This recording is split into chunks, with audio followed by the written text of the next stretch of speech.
girl, I know you think it's a game, but it is absolutely not, okay? This is the energy supplement from Just Move Supplements. That's right. It's damn near all gone, girl. And that's because I had to get that energy up so I can complete the workout, so I can give y'all this body, this transformation, get into it, okay? And I'm done working out now, so that's why we're moving on to the protein shake. Oh yes, it's already in there, girl. It's already made right here. This is the mixture of the banana pudding, the chocolate cake, and the buttercream cupcake. And you really want to be fancy, you can go ahead and add that blueberry muffin if that's what you want to do, girl. But for me, it's these three right here, okay? You put that with some almond milk, you mix it all up in honey, okay? Your muscles have gained life, new energy, agility. Get into it, okay? Just Move Supplements. Thank you very much. Hold up, Chief. Okay, don't forget about that TLC NutriBurst to get that multivitamin powder, because we all need a little extra. And child, if you want that sea moss that go down smooth, don't come up rough, okay? Get into the TLC Nautica sea moss. Yes, get that from me. And child, if your stomach hurt and you need to move some things around so you can be free, okay, go ahead and get that ISO tea down below in the description box. Get it all from me.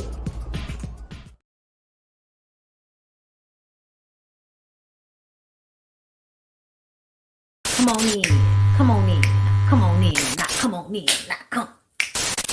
Sorry, y'all know I'm weird, whatever. Hey everybody, what's up? It's your girl BondyBlue. So let's go ahead. Hey everybody, what's up? It's your girl BondyBlue. Okay, follow me on Instagram and let's get into the video, right?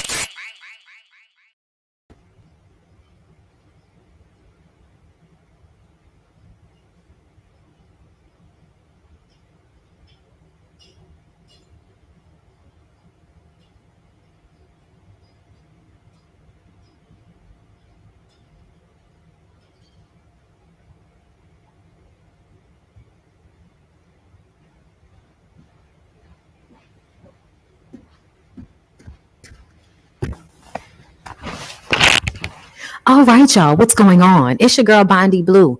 Y'all know I'm right back at it. Just give me 1 second, y'all. We're about to get into Ladies Who List, and then we're going to get into, do y'all see this? Listen to me, honey. Do y'all see this? Do y'all see this? We're going to get into Ready to Love right after we finish Ladies to List. So give me 1 second, pause for the cause, which is for me to make my tea, okay?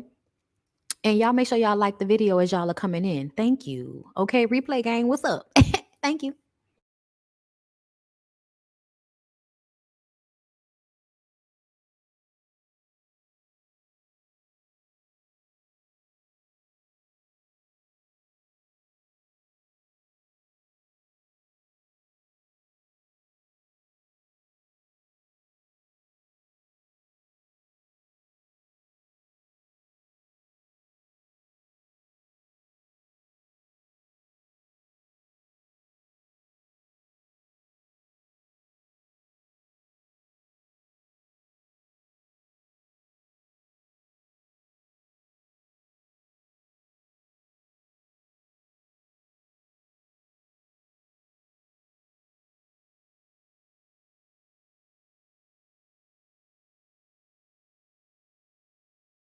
All right, we're back and we're ready.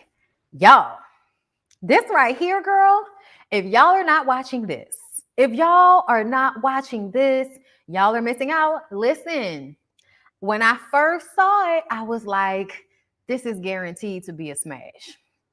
But I don't like to say stuff like that before we get into it. This is good. Okay? I've already reviewed Selling Tampa. I don't know if you know. There's a whole little recap for the season on my channel. You can go and check that out. Selling Tampa is okay. Ladies Who List is giving. Okay? Give and ing. So first of all, the episode starts off where the last one left off, which was with Robin smacking her friend Crystal's hand. Okay? All right?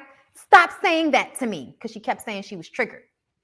Said it over and over again. You're triggered, Rob. You're triggered, Rob. And see, this is when I really start to appreciate hold up, fingers, this one and this one. Tiffani and Tiana, really appreciated them during this scene because they were the only two people seemingly looking at the situation for what it was, which is that Crystal was pouring gasoline on an already contentious situation. Crystal knew ahead of time that at least Kiana had issues with Robin. And she never called Robin to give Robin a heads up, which I feel like is fucked up. Okay? Now, I mentioned it at the end of the last review, but I'm going to say it again. Robin needs to get in control of her feelings. And what I mean by that is Crystal was absolutely antagonizing you. Kiana was making this a let's shit on you party, and Kira wanted to join for whatever fucking reason we don't know. Okay? But either way, we did see that they decided to come together and attack Robin. Okay? But at the same time, Robin, as a grown woman, you know you have to carry yourself a certain way. I feel like I don't have to tell you that.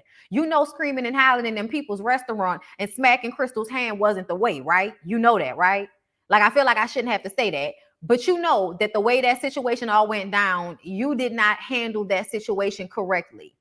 And I feel like if we were in real life and not on a television show and she was feeling a way that the ladies weren't being receptive, she would have just got up and walked out. Well, because they were filming, you're being forced to stay here and hash it out when really you're just talking in circles and nobody's getting anywhere. She does kind of look like Soleil. Okay, come on, babe, what you gonna do? Let me put this good loving on you. Don't make me do it. Okay, she might be all, zen and everything now. She hamyoreke now. But back in the day, I don't care if it's 4, 5, 6, 7, 8, and I'm on it, boy, you better call me when you think you're getting honey. I don't give a damn about who you think, just as long as you ain't giving up my. Listen, okay, honey, the jam back in the day. What you gonna do? This big living on you. That's back when all of the girls was trying to have deep voices like Kim. Loved it. All right, y'all. So ladies who list, I told y'all, Robin slapped Crystal's hand. Crystal says you're triggered for the millionth time. Tiana says, stop saying triggered. It's making it worse. I love Tiana in this moment. I also did not realize that Tiana came here to shit on y'all in that glittered bodysuit. I was like, oh, that look cute. And it looked like a thick fabric, not like that Angel Brink shit that be all... No disrespect to Angel Brinks, because I would love me a old bedazzled ass bodysuit from Angel Brinks. But y'all know the difference between the fabrics, right? Oh, all right. Then I'm gonna let it go and move on from there. I feel like, Angel get the good fabric when she making it for somebody that's her friend. But if she don't like you, then all your glitter gonna be on some real thin material. So Crystal tells Tiana to mind her business. She and I are best friends. You don't know her. Mind your business, okay? Crystal says that she doesn't like confrontation in the confessional, but you also were egging on said confrontation. So it's kind of like anything you say, I'm kind of not going to believe. I don't know why, y'all, but as Crystal went on throughout the episode, I was just like, oh, wow. I feel like I can't believe anything she says. Like, and we're gonna get into it, but I was like, I can't believe anything you say at this point. You don't like confrontation, but you were very confrontational. And she doesn't need Tiana telling her what to do because that's triggering her. Well, how is it that you're allowed to get upset and be triggered, but Robin isn't? How is it okay for you to poke and poke and poke? But then when Tiana is telling you that you're doing that to Robin, then you want her to be quiet, but you can't be quiet long enough for Robin to have whatever interaction with Kira or whatever interaction with Kiana that she needed to have, because neither one of those interactions had anything to do with you. So if you weren't going to calm the shit down, if you weren't going to deter from that argument, then you really didn't need to have anything else to say. So I was appreciative of the fact that Tiffani and Tiana both saw Crystal for her works, and when they were ready to leave and get up and walk away, Tiffani was like, girl, I would never do. Girl, did you see her? I would never do you like that. Girl, I would never do you like that. Did you see the way she kept saying trigger? They was in the damn lobby. Okay, we could still see them from outside, and they were having this very loud conversation about how they could not believe the way Crystal was sitting up there poking at Robin and then got upset when she blew up on her. That shit was hilarious to me. Did you see her? girl, we gotta go. This is not us. This is not what we do. Okay, girl, I loved it. I loved it. Before Tiana and Tiffany left, though, Crystal said that Tiana tells Tiana she's not easily upsettable the way Robin is. Okay, but she needed to just sit there because Robin is always upset. I was like, and then Tiana was like, well, what kind of friend are you to her? Because you're sitting here shitting on her and comparing yourself to her. Why are you doing that? Why are you doing that? Like, I was just like, why are you comparing yourself to Robin in this moment? If you really are the person with more common sense, or you're really the person that has their shit together, then everybody will see that. You don't have to tell them that, oh, look at me, y'all. I got my shit together and she don't. See, we told y'all. We told y'all. We told y'all why she wanted to be friends with Robin in the first place, so that she could use Robin to make her feel better about herself. Okay? It even goes back to when she was in that fucking therapy session talking about, we come from two different backgrounds, and I didn't know that I had to, be more careful with her. Like, girl, okay. Look, we'll get into that in a moment. But when Crystal told Tiana to hush, that was when Tiana decided it was time for her and Tiffany to vacate the premises. Okay, so that's what they, decided to go ahead and do. And then Kiana and Kira sat behind and talked to Crystal. And Crystal says that she's not easily triggered like Robin. Says it again. Kiana says that she was not ready for all of that. She knows that Robin is spicy, but she had no idea Robin was gonna jump bad and get in everybody's face the way she did. Kira was like, yeah, girl, I had to take my shoes off. And they was like, take your shoes off. She wasn't going to do all that. And she was like, girl, I don't know. You saw the way she got in Crystal face. But they were still like, that don't mean that she was going to try to fight you, little girl. Okay. I'm honestly annoyed because I feel like everybody knew that Kira was out of pocket. And instead of them saying that to her, they keep saying, I don't know how it escalated. I don't know how it got to that point. I don't know what happened. I didn't know you guys had such an issue. Why not call her out for the comment that she made that took it from just a conversation about Instagram to you're now trying to insult these women based on their age, which makes it seem as if there's some underlying issue that you have more so than Robin, because it really annoyed me because Kira was like, I was trying to, clear the air. No, you weren't. You were not trying to clear the air, girl, because Robin said, I don't have an issue with you. It's the algorithm, girl. And that was a lie. We know that was some bullshit. But ultimately, whatever reason she had, the reason would probably only make you more upset. So right now, let's just leave it at, I don't have an issue with you. I don't have a problem with you. That's why I invited you here, because I saw the value in having you a part of this. So I just kind of feel like ultimately I'm on Robin's side with the shit with Kira. I'm mad that neither Kiana nor Crystal felt that they were grown enough to tell Kira that she needed to close her mouth while she was eating, as well as she needed to calm the fuck down. Because she put fire on that situation. And when Crystal sits there and tries to tell these women Robin's life story, and I know some people may think, oh, she's being a good friend. She really feels bad for her friend, and she's trying to get them to understand it. That is not what I saw. I saw you trying to put Robin's story out there so you can continue to make Robin seem less than. Because even though people will woo Robin's story, they still may feel like, oh, so that's why she act like that, because she from the gutter, But that story wasn't much different from Kiana or Kira's story, because they all grew up struggling and, growing up in the streets, living in cars, trailer parks, struggling, scratching and surviving good times, okay? But I also feel like it sounds like Kiana, it sounds like you had your mama, and Kira, it damn sure sounds like it was you and your mama against the world. So even though everybody has had financial hard times in this life, that is not the same thing as somebody literally being kicked out of their mother's house at 16, having to raise a child alone and having no one be there for them. And when she said the women in her life abandoned her, that makes me feel like your mom probably has sisters.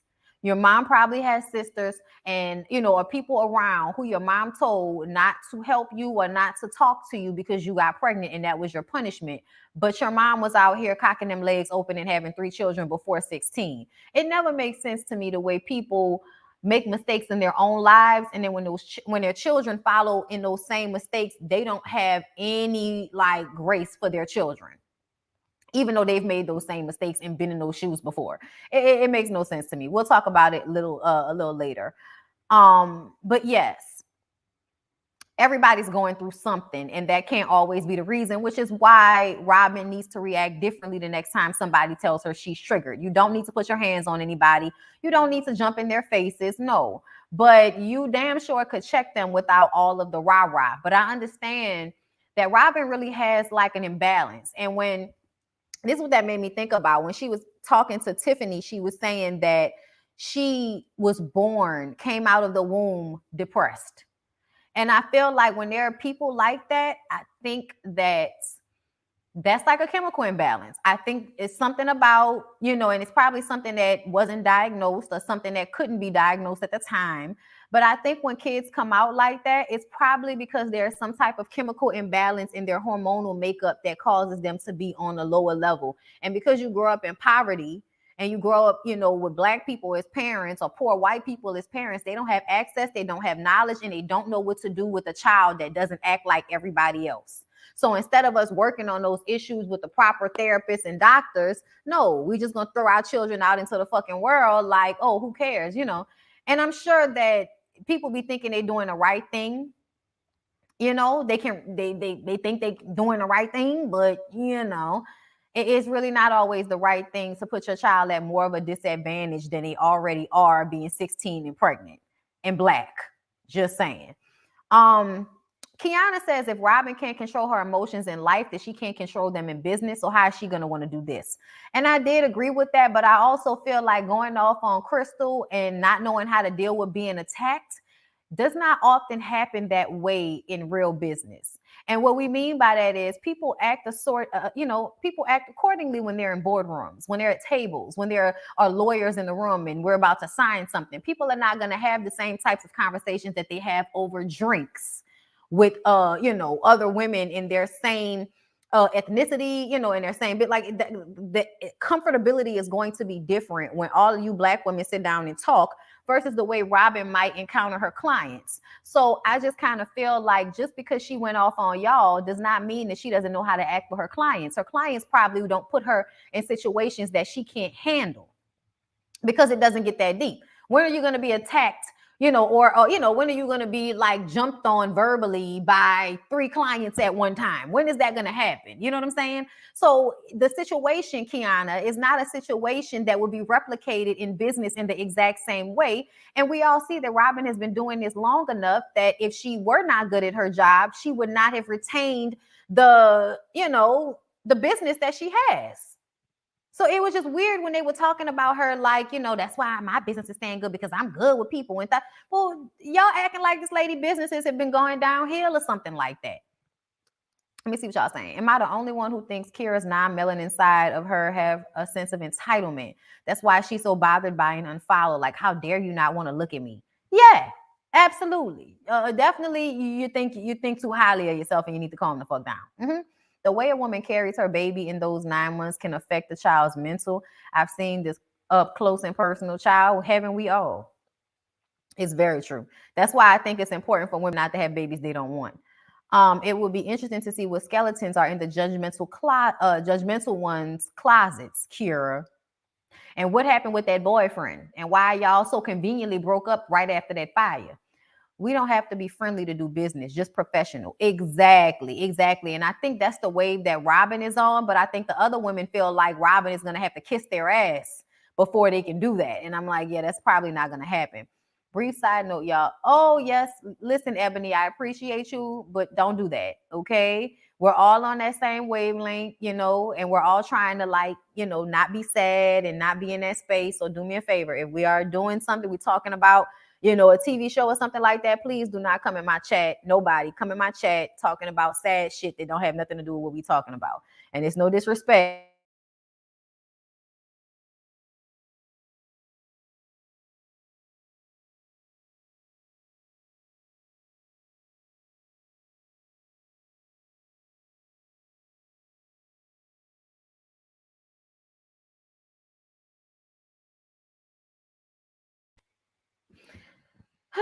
Okay, I'm back. Let's see. Can somebody tell me? Can somebody tell me if they can hear me and see me? Because I clicked off for a second and I was talking for a minute and then I went off and now I'm back. So I don't know what y'all are seeing and hearing right now. Okay, I'm good now. Kara keeps bringing up her house fire and no shade, but I know she got immaculate house insecure. What? What does that mean? I'm good now. Okay, good, good, good. Speaking of mothers, Bondi, will you talk about the interview with Mary's mom from? I don't know. That don't even look right to me. I saw that shit. I was like, this don't even look right to me. I don't know if I even want to deal with this. Anyway, y'all. But yes, I was just basically saying, don't talk about sad shit in my comments when we, trying to be lighthearted and not think about sad shit. Please don't do that.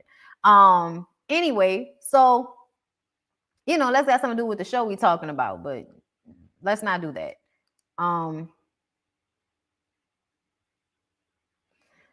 Robin goes to yoga to realign herself. She says the put together person that we see before us, yoga is responsible for that. So shout out to yoga. Okay. And y'all, we can see her as she's going through like the guided yoga class out, in a park. The sun is shining. She got her sunshades on.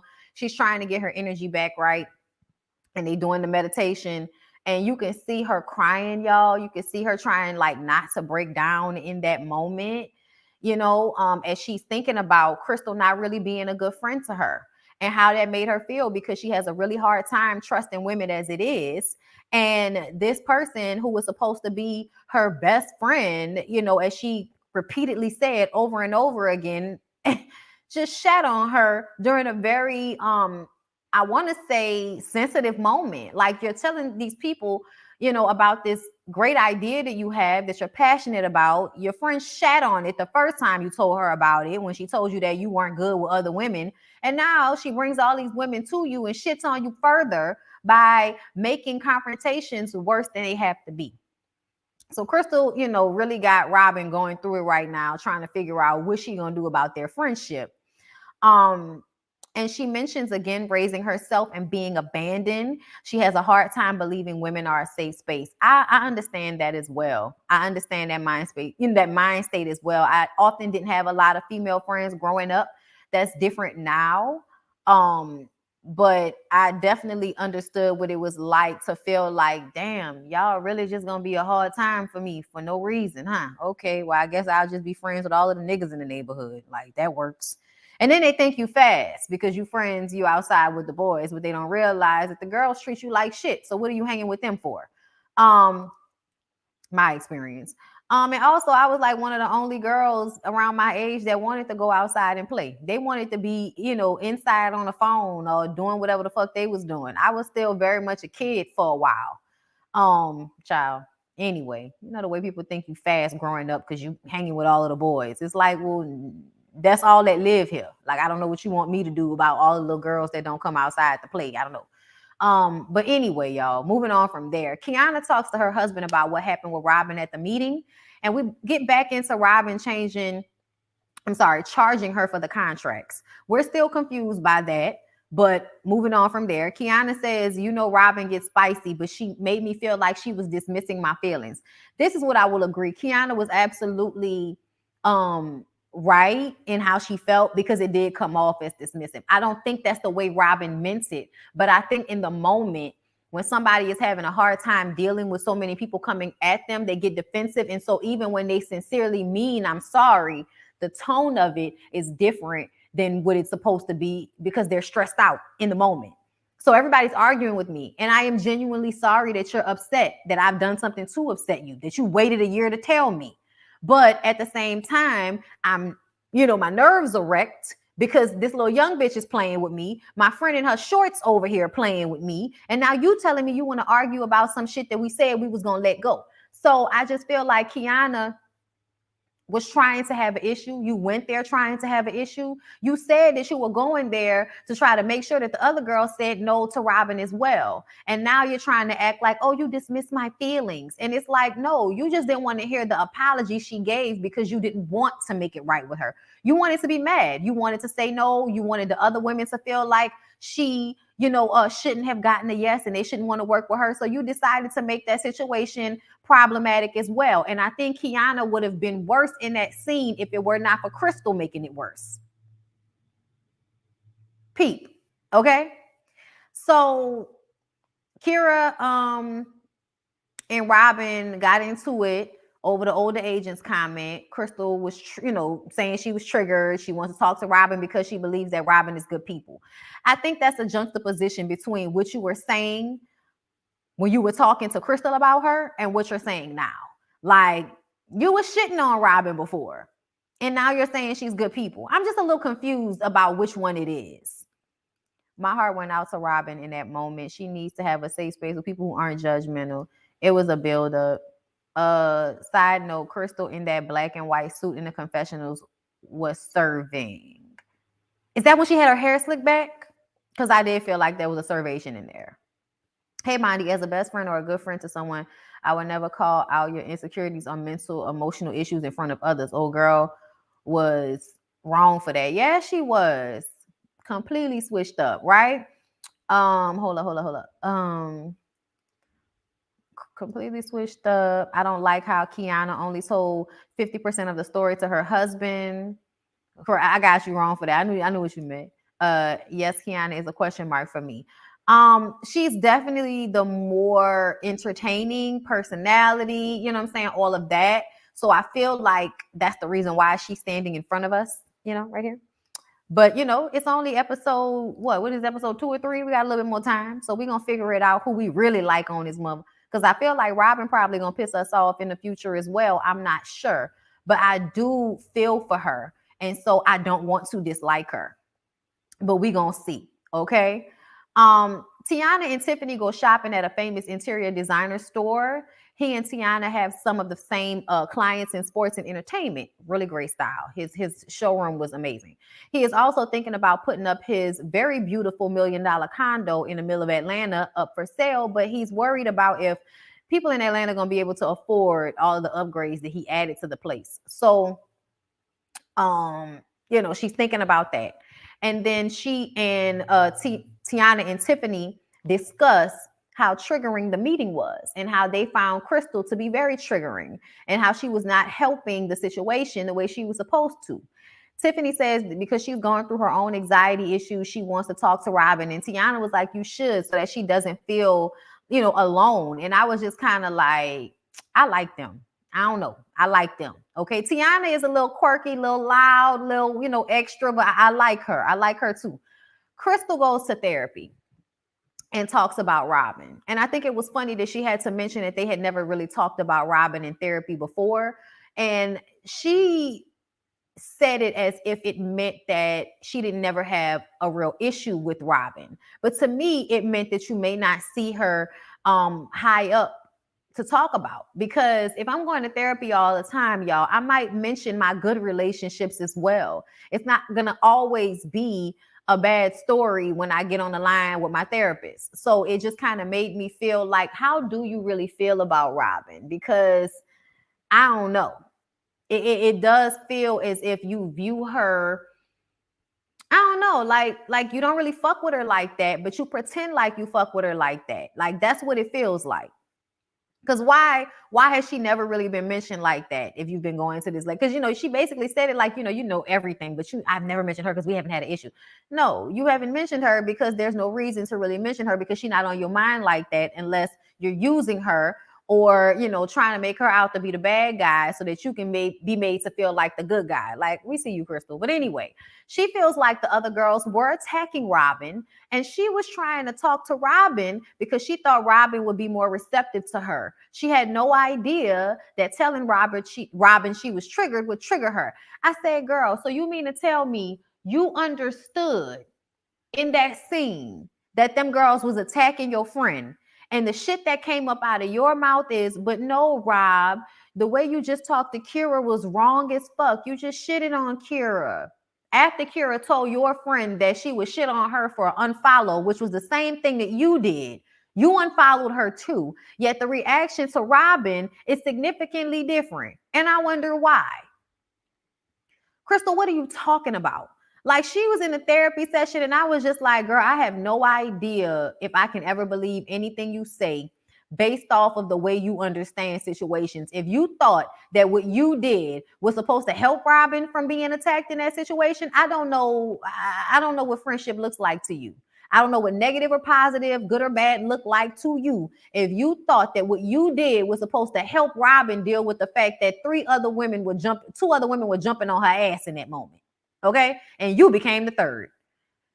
Then she goes on to say she's just now understanding how traumatic Robin's childhood was. And, but hitting her was a step above what is acceptable. And now a boundary needs to be put in place. And listen, Robin did not need to put her hands on Crystal. So you absolutely need to speak to her about that. Fine. But the fact that you're going to sit on this lady couch and cry like you didn't do anything to upset that woman, like you didn't do anything to poke the bear, that's that bullshit right there. And it often makes me wonder how helpful therapy can be for someone when the therapist is listening to someone lie or listening to someone tell half truths. How helpful is therapy to someone if when they express a memory or a thought, that memory and thought is far as fuck away from the truth? Like I know there's my side, your side in the truth, but goddamn, your side and my side need to have certain parts of the truth in it. And this was just like, I don't know what she's talking about, y'all. Oh my God. The thing is, you cannot be in love with someone's personality, but what does that have to do with business? Let's leave the personal conversations for another day. And I think that's what Robin was trying to do with Kiana. Crystal takes jabs at Robin all the time. Hopefully we'll see what real friends Crystal has. The designer's condo was not that amazing to me. Plus it was small. We'll get to it. That's exactly what I thought. Then I wondered if she was using Robin for financial gain or connections. I definitely think she uses Robin for financial gain and connections. I said that shit. Crystal is Kira's puppet master. It's starting to feel that way. I heard that most narcissists use therapy to gaslight and manipulate. It's because they need to learn the language. Therapy helps you learn the language of how to understand your thoughts and your feelings. So when you can understand your own thoughts and feelings, you can learn how to manipulate other people based off of how you understand thoughts and feelings because of therapy. It's a lesson within itself. Crystal is clearly using Robin for her listings because clearly Robin is selling a lot of condos. As a therapist myself, it's not helpful. It just doesn't seem that way, Jamie. It doesn't. People shouldn't lie to their doctors or therapists. They really shouldn't. It was just a bad look for me. So Kira and B. Simone go to look at another condo. It was nicer, but still too small. Kira was like, girl, let's hurry up and get out of here before I run into this other agent. And I think she was talking about Robin. And I'm like, oh, I hope you wasn't trying to sell her a condo in the Healy building because you talk mad shit about the Healy building, bitch. It better not have been the Healy building, bitch. Okay. Anyway, so Robin meets with Tiffani. It was so cute that they had on similar outfits. When I tell y'all, I really enjoyed this scene. And I don't often enjoy the scenes where they're talking about mental health and all of that because sometimes it's kind of like a drag.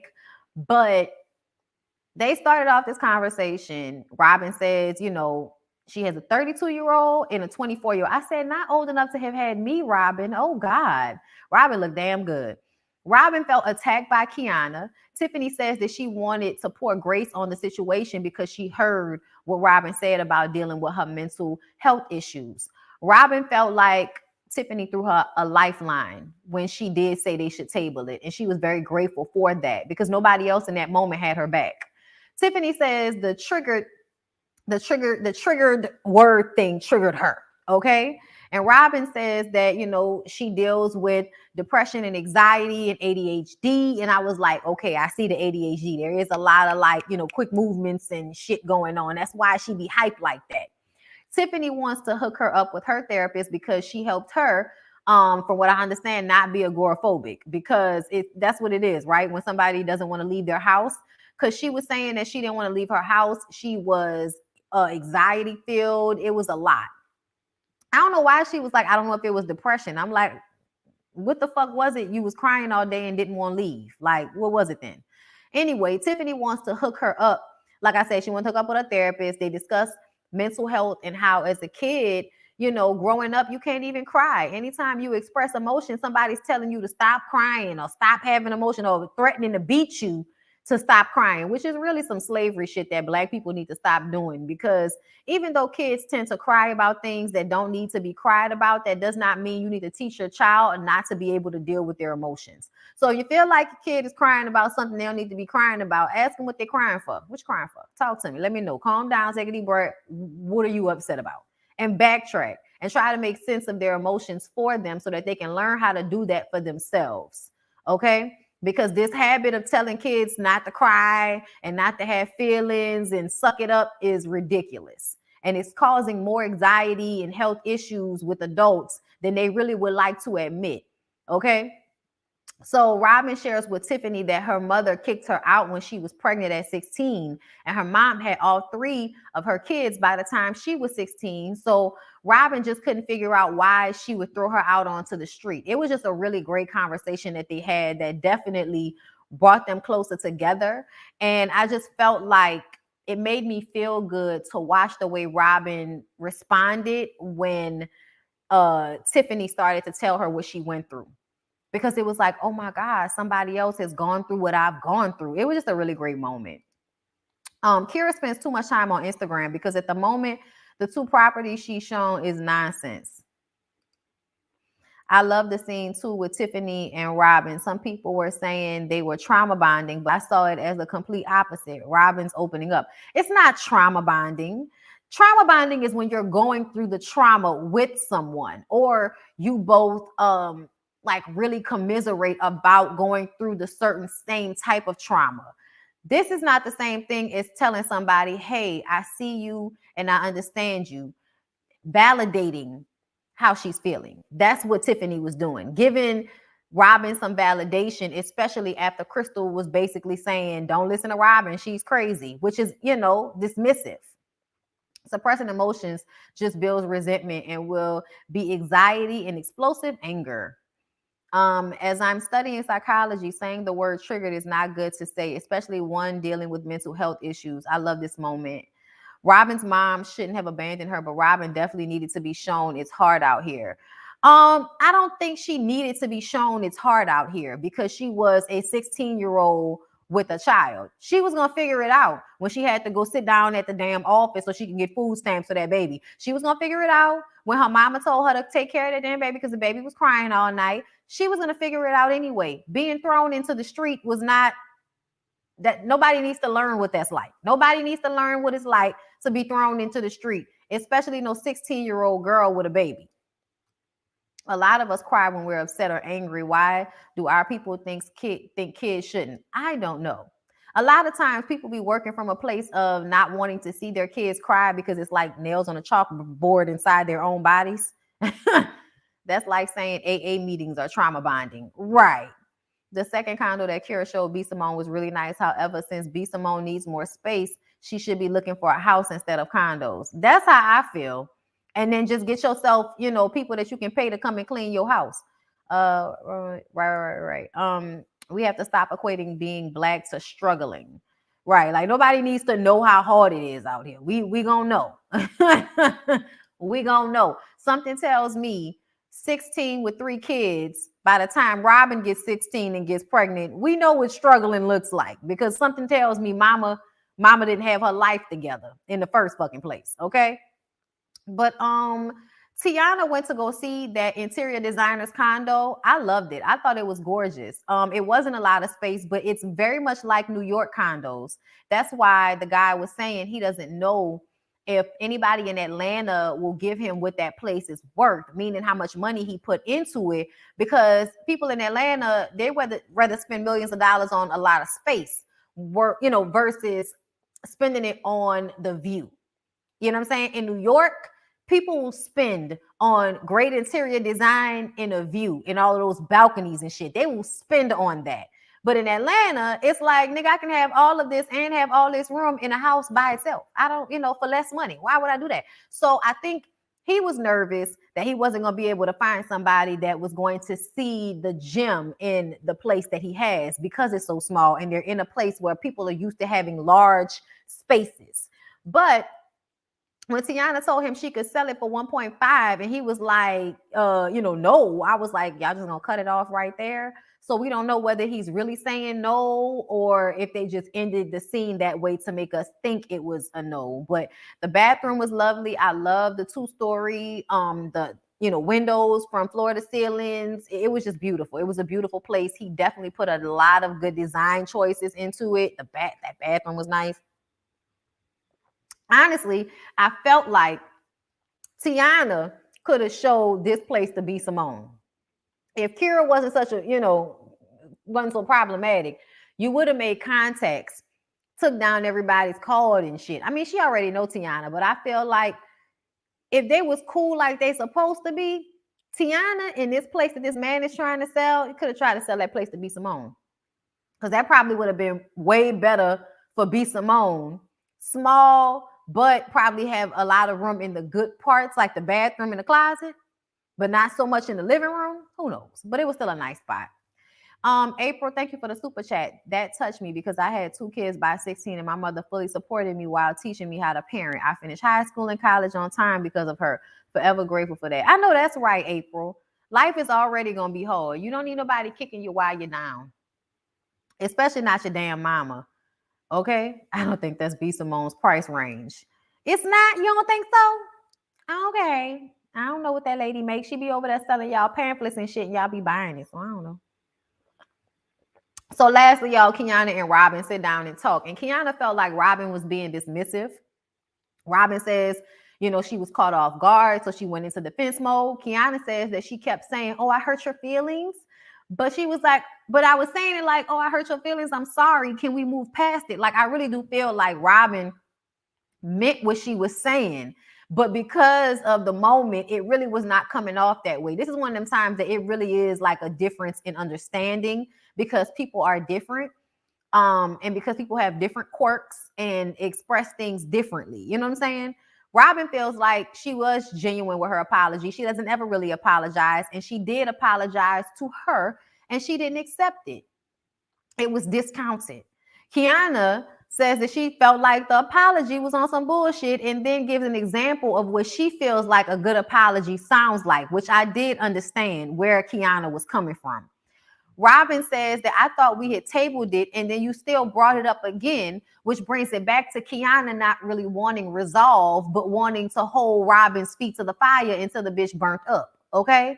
Robin feels like Kiana is being passive aggressive and she can't really take that shit right then. So they go ahead and move on to this whole contract situation and how this all became a problem from the very beginning.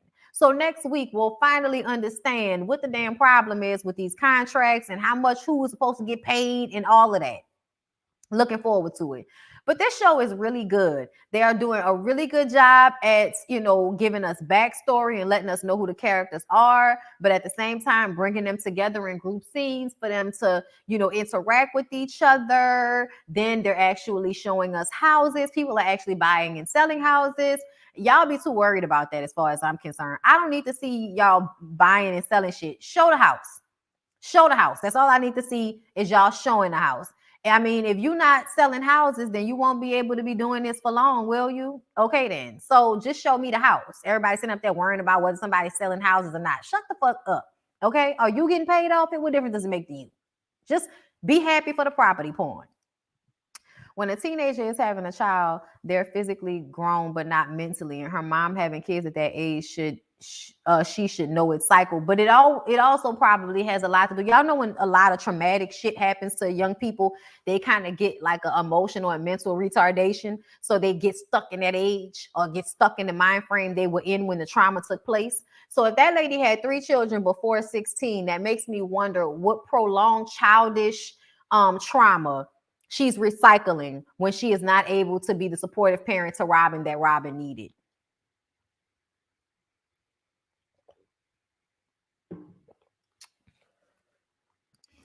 I watched and seen enough HGTV when doing upgrades. You have to be careful because what you put in, you may not get back. You have You have to look at the worth of the area and surrounding properties. Yeah. Yeah. I want Kiana to express what she expected from Robin. You can teach your daughter. It's hard out here without abandoning her. That's how I feel. Kiana seemed very phony to me. Definitely want to know what Kiana's expectations were. I like the different parts of real estate and an attorney state for the okay, as an attorney for the state of Georgia. Okay, they need this production company to film Rated Love, Arrested Development. Yes, thank you. That's better. Not mental retardation, child. That's not what I meant. But it's still, it technically it's still the same type of thing. What I mean, by your mind not growing past a certain point. But yes, more so Arrested Development. Thank you. I'm like Robin. I might look like I'm dismissive, but genuinely not being dismissive. It happens. Robin's mama clearly didn't have the emotional maturity to parent her daughter. It seems like this show has replaced the one about the ladies in Mississippi. Maybe. I like Robin, and I think they gaslight her at that dinner. Kiana seems like a kiss my butt type of female, and the one tripping off Egg grow up. Yeah, girl, that's basically the assessment. All right, y'all, let's move over because we gotta go ahead and get into cause I'm ready to fuck. But before we do that, can y'all please do me a favor?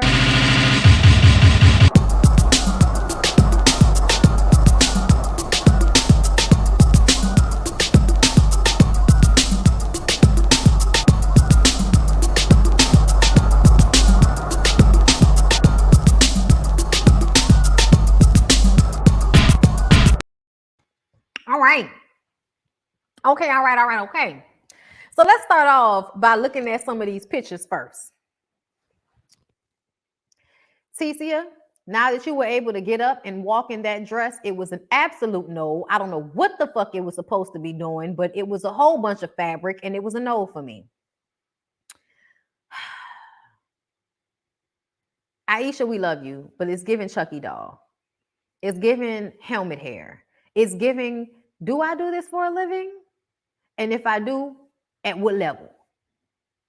It's not giving Kim Kimball. Okay.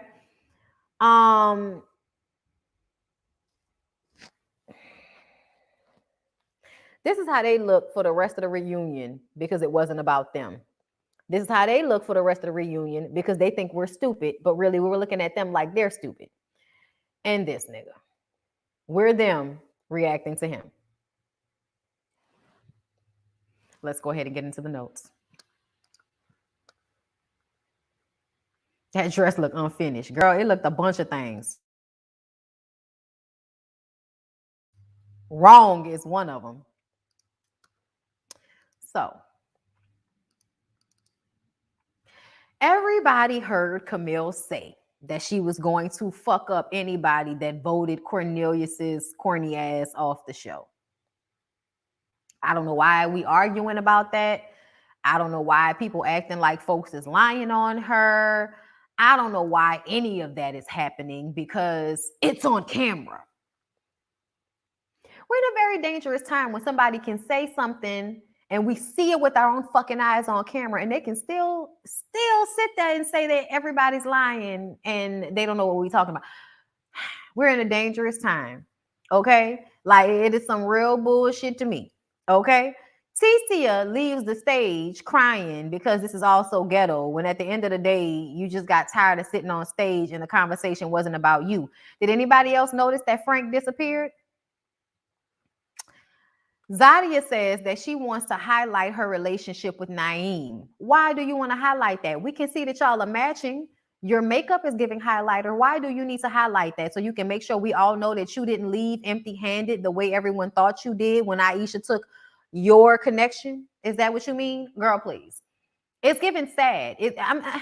I don't need to prove anything to anybody. So the fact that you need to prove something to us, talking about you want to highlight your situation with Naeem, girl, we got it. When he sat up here and told all the other women that they were jealous of you because all the men picked you on day one, girl, we got it. We got it. We know y'all here together. You didn't need to highlight it. We got it. That was the highlight that we got. The only one that we really needed. We got it. So Tanika says, well, he certainly has your back. And she says that's why she chose him. And Sydney says, I cannot stand him. Then Naeem says that, he left because Zadia left. And Sydney says, actually, no, you were eliminated. Okay. Everybody be trying to act like they cut their losses, but no, bitch, you got fired. You got fired. You didn't quit. You got fired. Cut it out. Okay. And then Phil had to have his hand on her leg the whole time to keep her calm because she was really over there hot. Okay. By the way that, Zadia and Naeem was over there being fake and fugazi and shit and whatever the hell they was wearing, girl. Anyway, Tanika says that there's no need to be upset. Everybody got their man. And I agree with that. But I felt like the only people that was really upset was these two. They were the only ones that was hating. I even felt like when the other women were talking about Cornelius and her connection, even though they think that the bitch is crazy, okay, they still was like, hey, if they like it, we love it type of situation. Versus when Aisha and Dante get to their segment and it's straight face. This is exactly the face that Camille had the entire time they were talking about Aisha and Dante. I was like, you mad like you wanted to fuck Dante. What is this?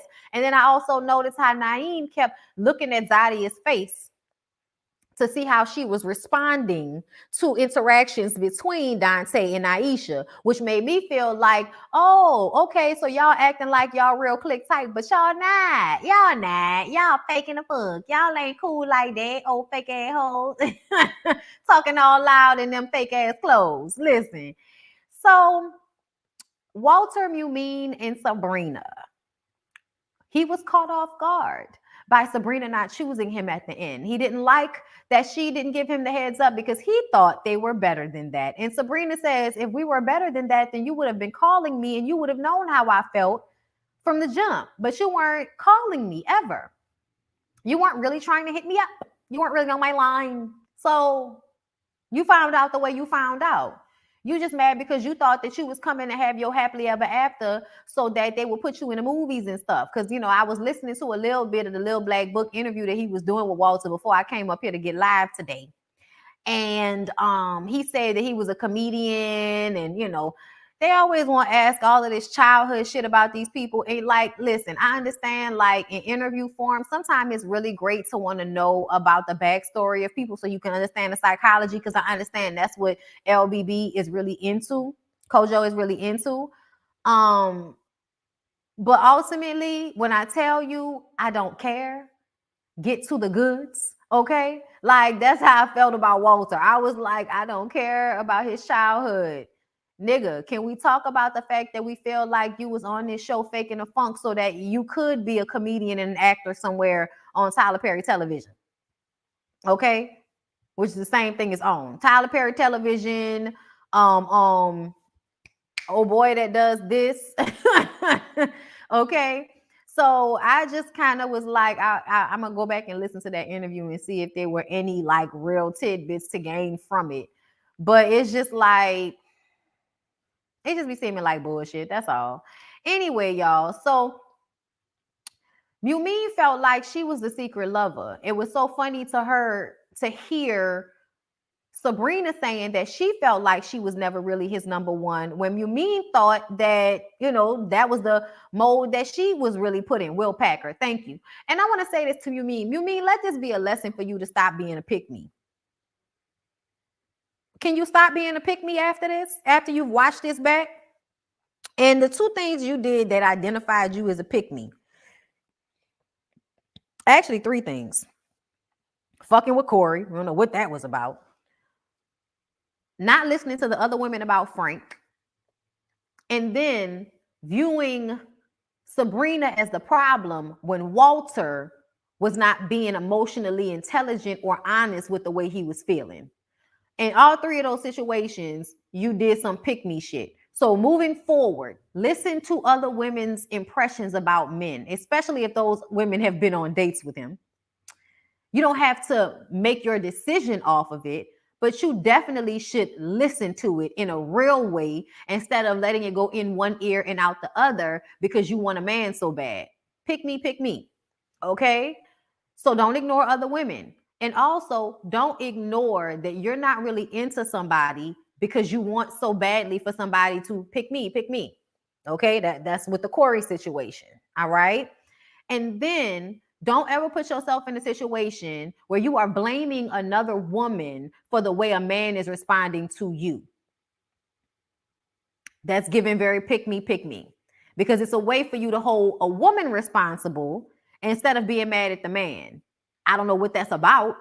I don't know what it did for you to feel like Sabrina had pulled the wool over Walter's eyes, but I really want for all of us as women to get out of the mindset of feeling like women are throwing pussy over niggas' eyes and now they can't see, and none of what makes sense anymore, and they can make bad decisions because some woman threw her pussy in their eyes. Like, no, no, no, no, no, no, no.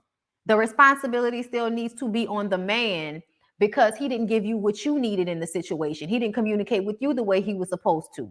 And that was the thing about Sabrina.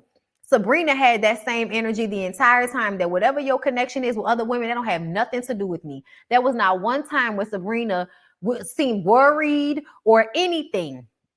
For real, for real. Like, I'm gonna tell you that one time was when they were all on that date and she left before. I mean, she left as soon as Mean got there. That was the only time I was like, damn, why are you doing that? You should have stayed. But I also feel like ultimately moving forward, they were around each other enough times, and Sabrina never acted the way some of the other women acted. Okay.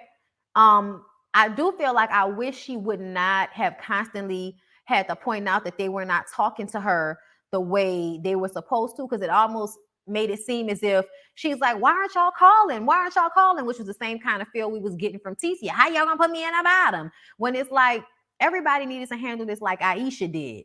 If you act in a certain way, I'm gonna leave you to act a certain way. And I'm gonna just move on. We ain't gotta really talk about it. I want to, that's the person I want to talk to, Aisha.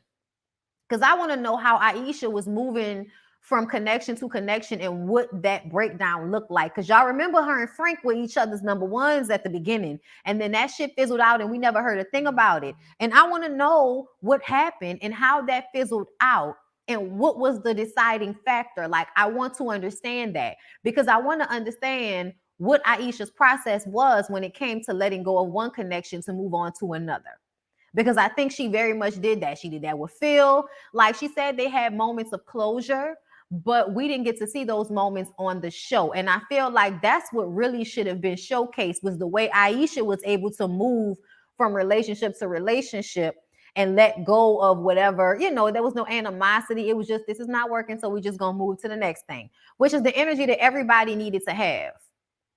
You know what I'm saying? So I just kind of feel like it would have been better if they would have showcased that, so that the other women and other women watching could see how to handle themselves in these moments. Because I think a lot of times women just be feeling all of their feelings, and instead of acting smart in a situation, they just act on all of their feelings, the way Mean did at the pool with Walter, because she perceived that Sabrina was throwing her pussy in Walter's eyes. So he must be feeling different about her now because Sabrina did something, versus recognizing that, no, this man is the issue. And the only person you need to have any words for, any thoughts about, is him.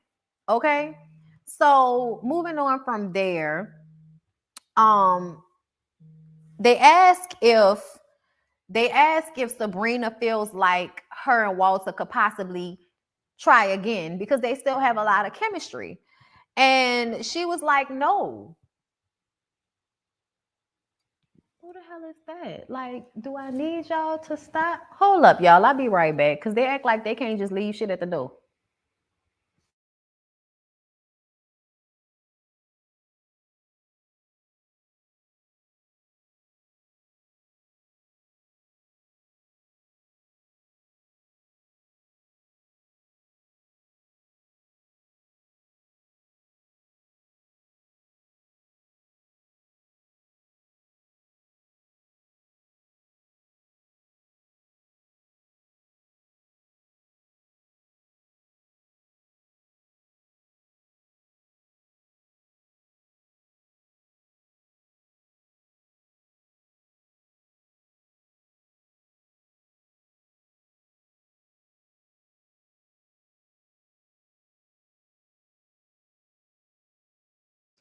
Child.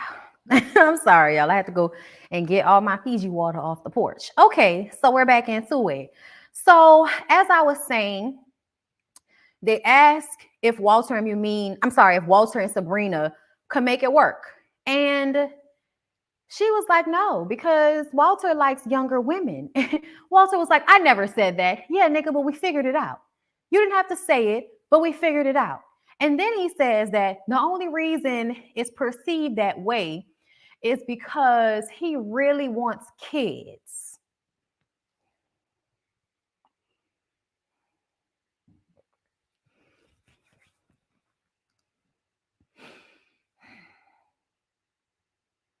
I don't believe that. I think you like younger women because they're easier to control. Do you know the one thing that I did hear in that interview that Walter did with Little Black Book? I said, Little Black Book knows what he's doing to some extent. I'm not saying to some extent, he knows what he's doing. But the reason why I say that is because in one breath, I'm like, get to the goods. But then in the next breath, I'm listening to Walter talk, talk, talk, talk, and then explain how he likes to make sure that whatever woman he's with, he's helping them get to where they need to be. So what that made me feel like is if you're not with a woman who's a fixer up, you don't know what to do with her. If you're with a woman like Sabrina, that's the same age as you, that has her shit together, that doesn't need anybody to help her escalate. To me, it sounds like you like getting with younger women so you can control them. It's not about kids. Because if you wanted kids, you would have had kids already. Especially the way these young girls love getting pregnant for old niggas, getting them worms and all of that. So I personally feel like, based off what I heard, you like younger women because you want to control younger women because it's easier to control people who don't have the experience in the years of dating fuck niggas to be able to decipher when somebody is trying to control them versus when somebody is in love with them. Because a lot of y'all don't know the difference between control and love. Y'all don't.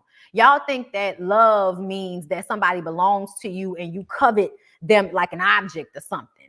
They're yours and all of this type of shit. When the truth of the matter is, real love looks like I love you in whatever capacity you need me to love you in.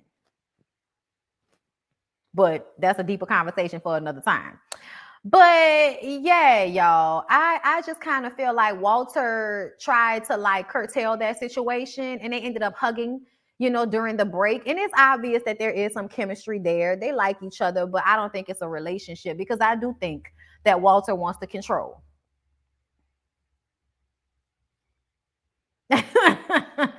Okay, I'm just saying that. And listen, I only heard, when I tell you I could have heard a collective 5 minutes, and he was talking about growing up and making his mama laugh and all of that. And then when they got into them relationships, I was like, yeah.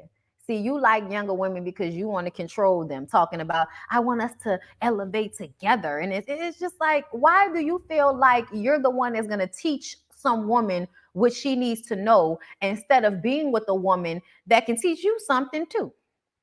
It's almost like you have to find someone who you believe isn't as smart as you for you to feel like you're fully, in control in the relationship. And that's a problem. And you need therapy, Walter. But we're going to let you go, love. We're going to let you be handsome and cleaned up and quiet on stage. And we're going to let you do what you're doing because I see you.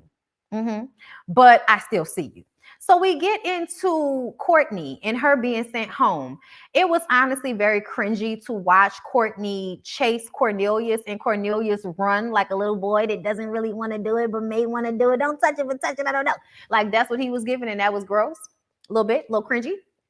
She understands now that Cornelius didn't want to have sex, but sex is important to her. And this is what I don't like. I don't like for people to sit on that stage, Camille included, and make any grown person feel like they're wrong or they're wrong, they're not Christian, they don't have good morals because they don't want to lie about having premarital sex. Because y'all are going to lie. Y'all are the type of people that lie, Camille. Courtney just straight up. Courtney straight up, I want the dick, give me the dick. And you like, I don't want to give you the dick, but I kind of want to give you the dick, but I don't want to give you the dick.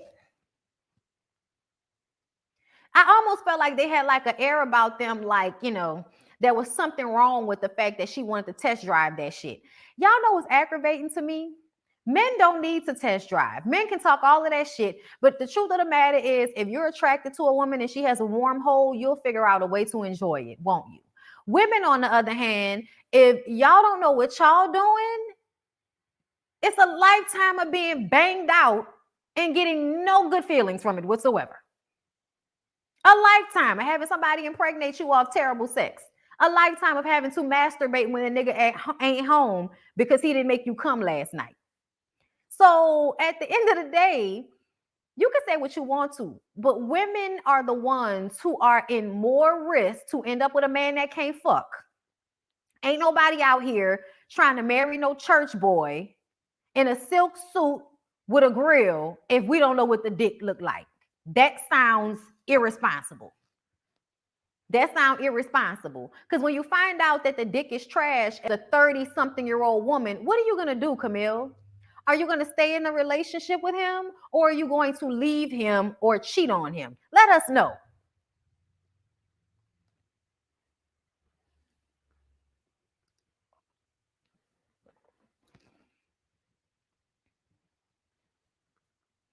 Excuse me?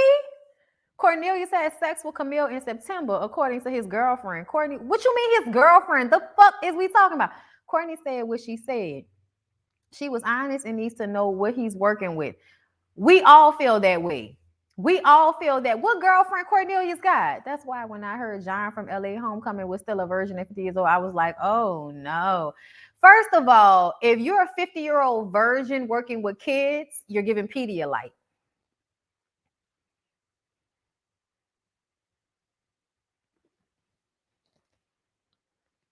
There, I said it. And I wanted to say it then. And I often think it too. You can be asexual, that's fine, but don't put yourself in a situation where you're helping all of the at-risk youth.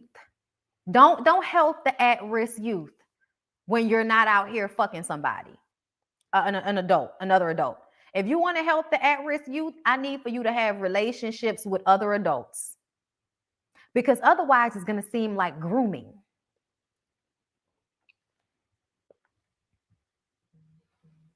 Kojo posted a live with Cornelius' other chick. Okay, I might check that out, and I might come back to y'all and talk to y'all about, everything. I'm gonna go spend some time over there on Kojo page, because I've been trying to get in, but I've been having so much shit to do that I only catch little snippets of stuff. But I know he's been interviewing everybody on the show, because he always does. But y'all know, like, y'all, this is a one hitter. You know what I'm saying? So, like, if y'all aren't talking about the shit that I want to hear about, I don't care. Like, the shows are cute, but these are, like, once the season is over, nobody cares. The mistress girl lied on Cornelius. Okay, that lady Cornelius was messing with was on live with Courtney and Simone spilling tea. Okay, child, Simone love being in the mess, don't she? Her and her old man, your boy, they've been on a doing the online circuit for this shit on Instagram, right? Yeah, his girlfriend said that he admitted to having sex with Camille in September, and the reunion was in November. Oh, so they did fuck. So they lying about not fucking. And I wonder, like, their relationship is just weird as fuck. And I'm just gonna let it go at that. So getting back to my notes, y'all. Let's get back to, you put it in Discord. Okay, thank you. I'll check that out when I'm done. And I can come back to y'all with some bullshit later if y'all want. Sometimes I don't like to Little Black Book. It's Kojo's YouTube page. Yeah, y'all go check him out if y'all didn't already. I just assumed that y'all knew. Little Black Book on YouTube. Kojo does all of the interviews with the Ready to Love cast and stuff like that. He does really great. But he's very much about the psychology of things. And sometimes I want the mess. You know what I'm saying? But anyway, like I said, Courtney understood Cornelius didn't, want to give her the dick, so that was fine. So Corey repeating his dating tactics to all the women. We get on Corey. He's telling all of the women that he wants them to meet his parents. And then we see this package with him crying about how, I don't know why I'm like this. I don't know. I just want to see a woman look at me the way my mom looks at my dad, and I just go above and beyond. And I do these grand gestures, you know, and then they say I'm doing too much. And it's like, because it makes me feel so good, you know. And I'm just like, JT from the Five Heartbeats, I know he told you to cry and, you know, the women was going to fall for it at the drop of a hat. And you had real tears. So you thought we was going to really be feeling this. But we were all Sabrina, Courtney, and Yumeen in this moment. Is this nigga for real? Is this nigga for real? Is this nigga serious? Oh my God. Oh my God. Is he serious? Does he think we believe? We do not believe. We do not believe. Okay, somebody needs to set him up with Sidra. Somebody call Sidra and Tasha. Okay, y'all know that's the twins, Tasha Smith and I think her sister's name is Sidra. And they both do acting classes. They help the actors get better. Okay, call them up. You need help. Boy, I tell you, I was seeking approval from these ladies off the bat. It's hard to explain. I don't know why I do these things, but I go above and beyond. It's like a drug. Man, when he said it's like a drug, I said, do it keep calling you, nigga, man? Get the fuck out of here using all of the black movies that all of us know the references from. That was the Five Heartbeats, and that was New Jack City. Like, you were not about to confuse me, nigga. I know my movie references, Corey. You cannot use dialogue for movies and think that people who review TV won't be able to pick it up. This isn't the first time. This isn't the first time.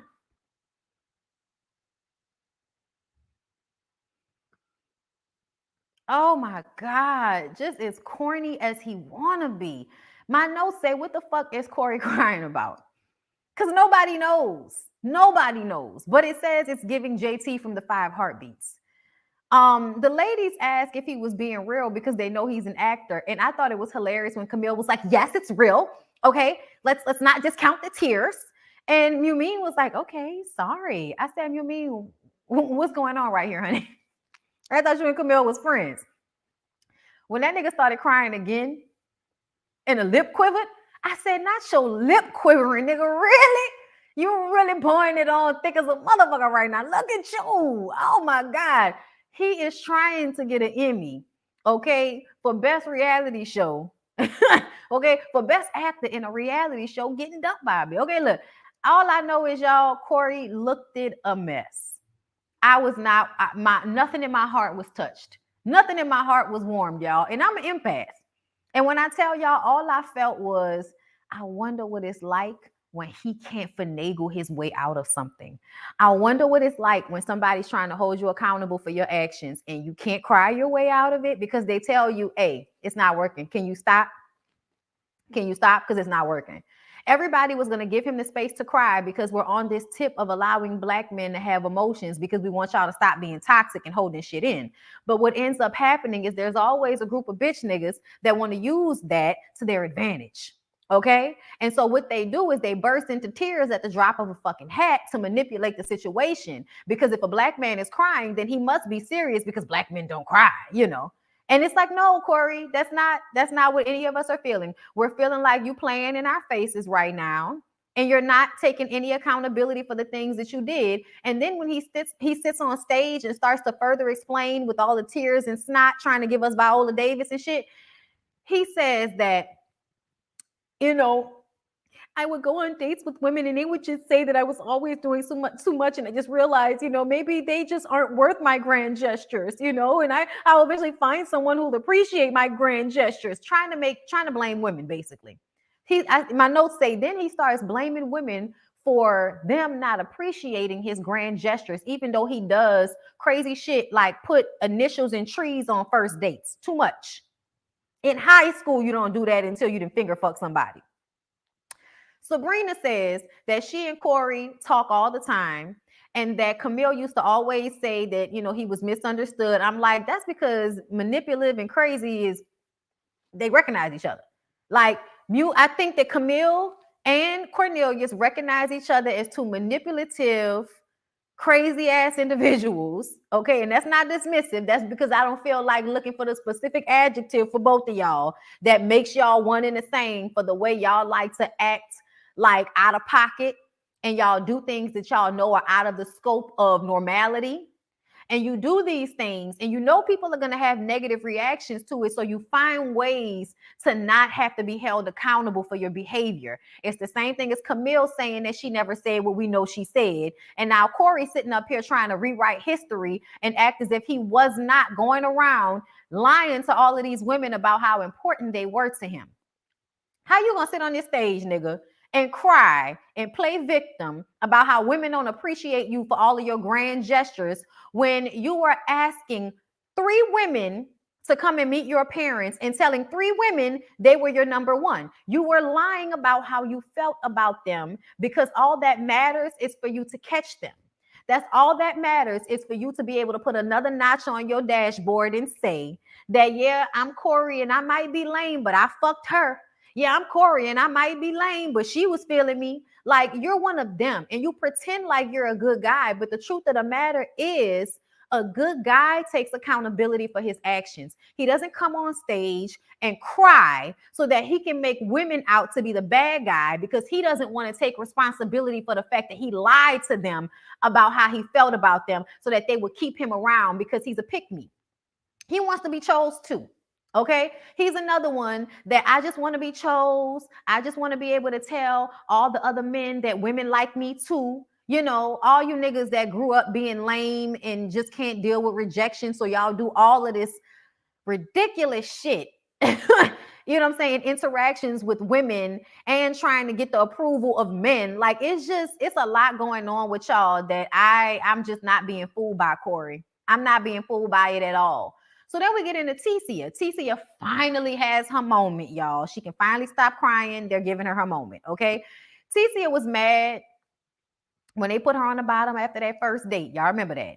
And then we talk about how Ticia was also getting the Corey treatment and we didn't know about it. And you could tell she was rather bothered that they didn't put her in that triangle and that she wasn't included in that storyline, because she was also dating Corey and Corey was also asking her to come and meet his parents, okay?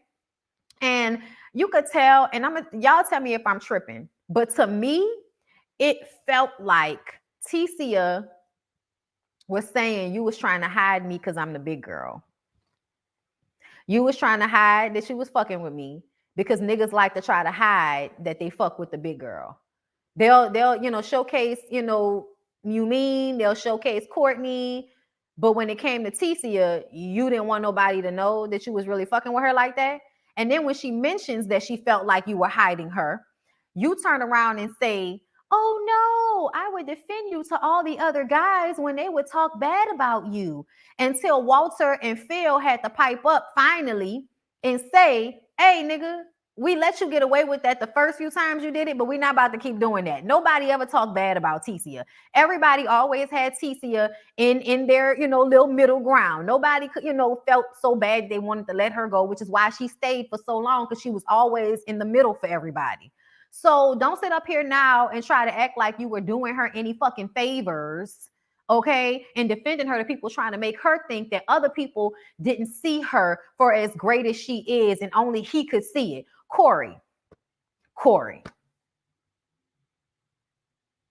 Ain't that funny the way they called, all of the men won't call out Corey goofy ass, but when Naeem was sitting there, ain't nobody had nothing to say? I just feel like sometimes, like, men be trying to act like, they all strong and about it and they ain't scared of no other nigga, but then they move like they be scared of these niggas. Okay, I'm gonna let it go. But I'm glad they checked Corey, because you're not about to sit up here and act like everybody was shitting on her but you, because we know that's not the case. She had a connection with Phil as well. Okay. So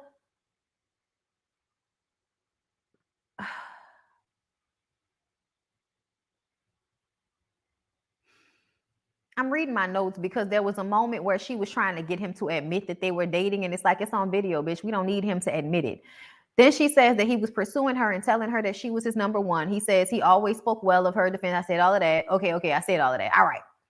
Yeah. When she got up to walk around to show us that terrible ass dress, I was like, that was a no. You could have kept that. I also feel like she watches reviews as well, which is why, she's so quick to want to comment on everything that everybody be saying and shit.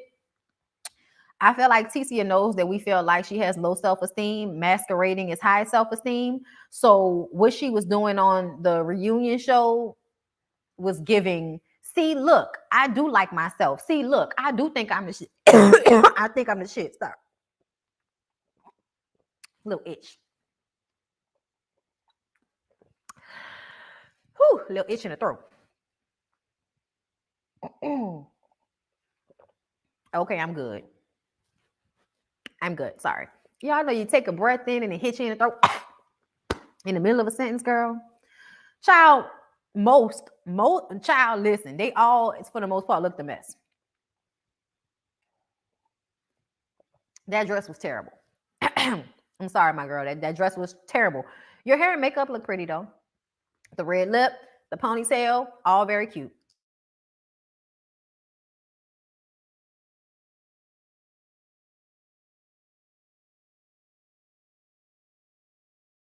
When I tell y'all them sinuses be acting a fool, all of this changing in the weather.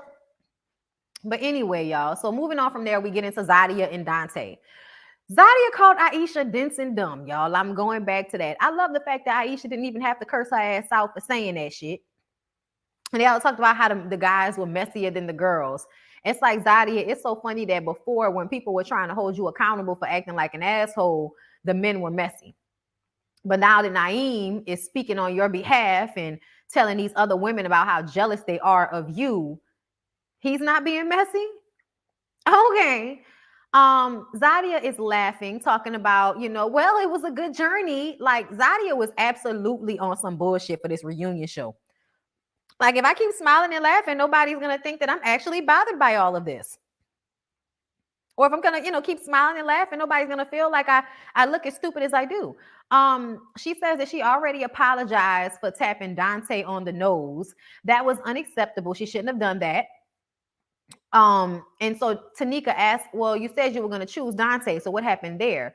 And she said she was leaning that way. They had, a lot of fun together, but she realized, that she doesn't always choose wisely. So she did a skirt and realized that future Zadia needs someone who will stick around. And I guess she views Naeem as that person, even though the whole time they were on the show, Naeem was not really showing a lot of interest in Zadia in the first place, which is why Dante became her number one. If I remember correctly, like, Dante was at the top of your list because Naeem wasn't putting forth much effort, if I recall correctly.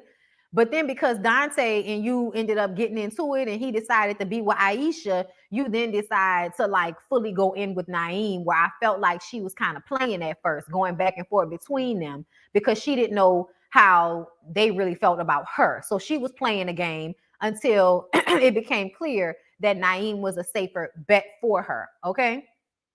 But I thought it was so funny when she was like, but Naeem is really funny as well. All this laughing and nobody else was laughing. It was very uncomfortable. It was very awkward. And she says he's, a rule follower during this process. I'm like, I don't know what the fuck that means, but it feels like you're laughing and trying to make excuses for the fact that it didn't seem like he was that into you when y'all were on the show. So Tanika asked if she chose Naeem out of a consolation prize. And she says, no, not at all. Of course she's going to say no, not at all. You think she's going to admit that in front of him while they're sitting there in their matching outfits and shit? Naeem did take note of Zadia's red flags, but still decided to ignore them. And Dante and Zadia were able to talk about her being physical with him and move on from there. You could tell he really didn't want to have an issue with her, but she was on one. And now, because she's been held accountable online and in reviews and wherever else she's been held accountable for her actions, now she's going to smile and, try to, what do they call it, y'all? She's going to try to Miss USA. She's going to try to Kenya more of this shit. She's going to try to give y'all a pretty answer with a nice smile and a fat ass, and we supposed to just get over it? Okay. We will, because we don't care, but not because we believe you. So they get into Dante and Aisha, their bond, them really getting to know each other, not only on the show, but once the camera stopped rolling, like really falling in love with each other. Zadia, Naeem, and Camille and Cornelius are straight faced damn near the entire time, which is why I chose those pictures, because to me, it looked like Camille was mad that somebody took her man, or like somebody stole her fucking bike. I don't know, whichever one. Aisha gives Dante the space that he needs and the sky's limit. Okay, so she was basically saying that you know, when they do get into it, there have been times when they have gotten into it, she steps away, gives him space, and then he comes to her, which is the way Aisha has been handling a lot of her situations. She allows for the men to decide what they want instead of impressing upon them what she wants, which has worked in her favor, to be honest. And he says that, you know, marriage is definitely on the table. They're feeling each other. They love each other, basically. She was like, he loved me. And he was just like, you know, but the way they were looking at each other, the chemistry that I saw between Aisha and Dante, I did not see replicated on that other sofa. Just saying. Okay. Um, and nobody wants to shoot their shot with anyone else on the show, but Tyrone is like, is the host an option? Tyrone, please. Please. I don't know if Tanika wants to take you on as the passion project that you would be. I don't know. Dante ended up being a different person. I feel like Dante always had this persona of I've done work on myself and I'm in a better space. But the way, you know, men interact with women, you know, like myself can sometimes be like, I don't know. They still feel like fuck boy-ish. But the way things went with he and Aisha, it just to me shows that if somebody has good energy, if somebody is on your same wavelength, then yeah, you will rise to the occasion. But if you're not, you know, if he ain't feeling you like that, then he's not gonna give you all of that. But he's really feeling Aisha, so he's giving her all of that. Y'all, this picture of Corey fake crying is just pathetic.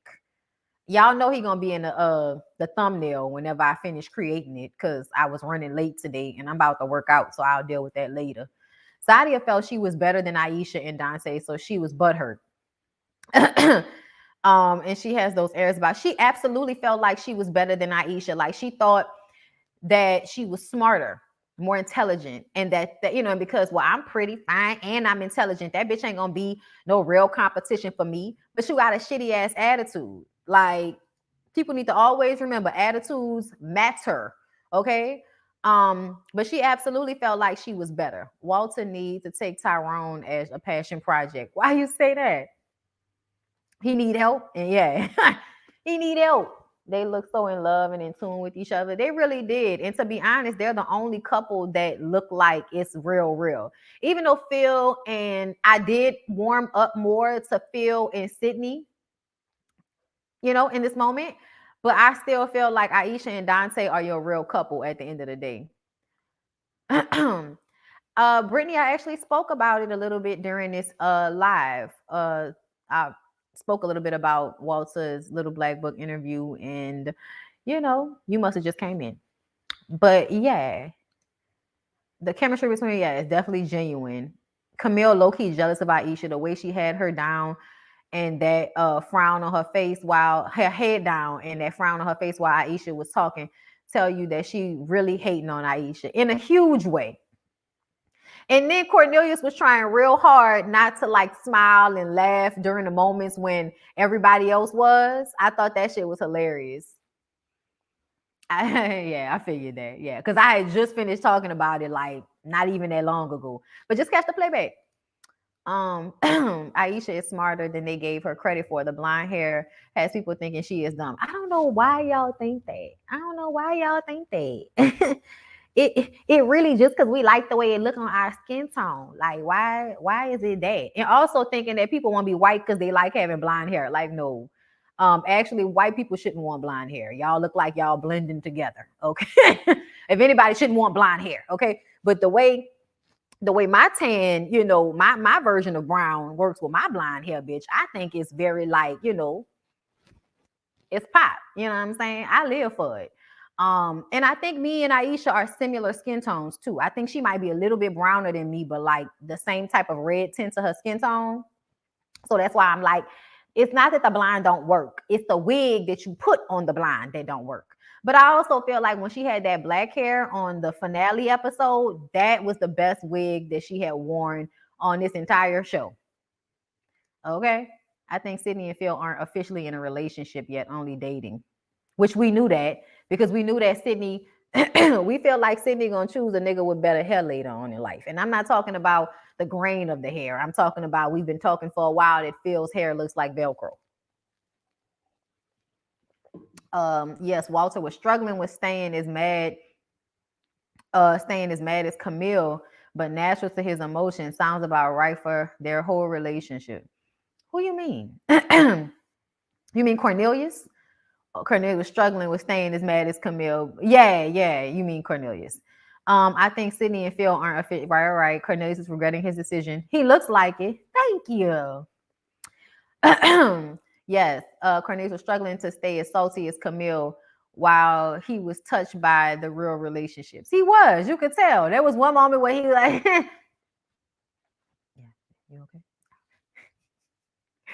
But anyway, y'all, the new season starts what, next week? Next week on the 28th, we have a whole new season, whole new cast in Potomac. There is no casting special, so we just gonna hit it off on Saturday like we never left. But that's all I got for y'all. I hope y'all enjoyed today. Please don't forget to like, comment, and subscribe to my channel if you have not already. Okay, y'all have a good rest of y'all Saturday, and y'all will see me on Monday. Okay, girl, y'all gonna see me on Monday. I love y'all. Y'all have a good rest of y'all day.